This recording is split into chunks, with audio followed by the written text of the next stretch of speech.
Il est 9 h, l'exercice de simulation d'attentat commence. Une camionnette blanche s'arrête aux abords de l'Arena de Cergy. 5 assaillants sortent et ouvrent le feu sur les personnes qui s'apprêtent à assister à un concert. Rapidement, le dispositif monte en puissance avec le déploiement des services de police et de gendarmerie préparés à l'intervention des tueries de masse.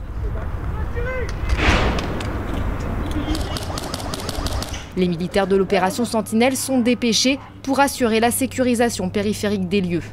Cet exercice grandeur nature vise à améliorer la coordination des différents services mobilisés. Il est aussi l'occasion de tester de nouveaux procédés.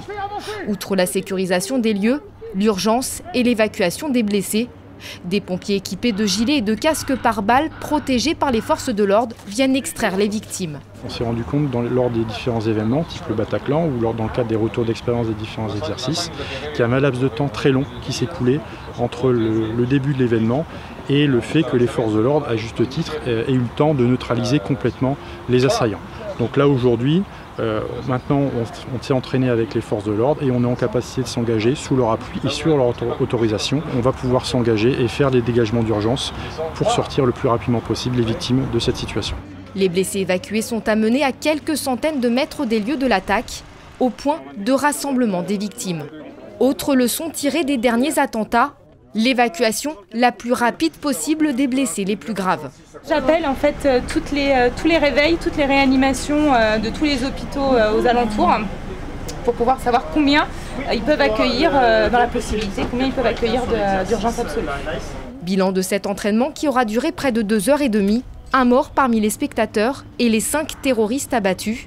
Du poste de commandement opérationnel, le préfet du Val d'Oise tire un premier bilan de cet exercice.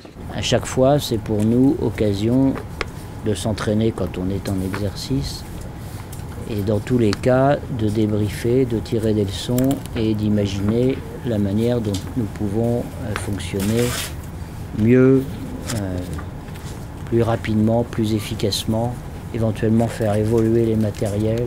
Cette simulation a mobilisé plus de 300 personnes, policiers, gendarmes, militaires, pompiers, urgentistes et figurants. C'est le 2e exercice de ce type organisé depuis 2016.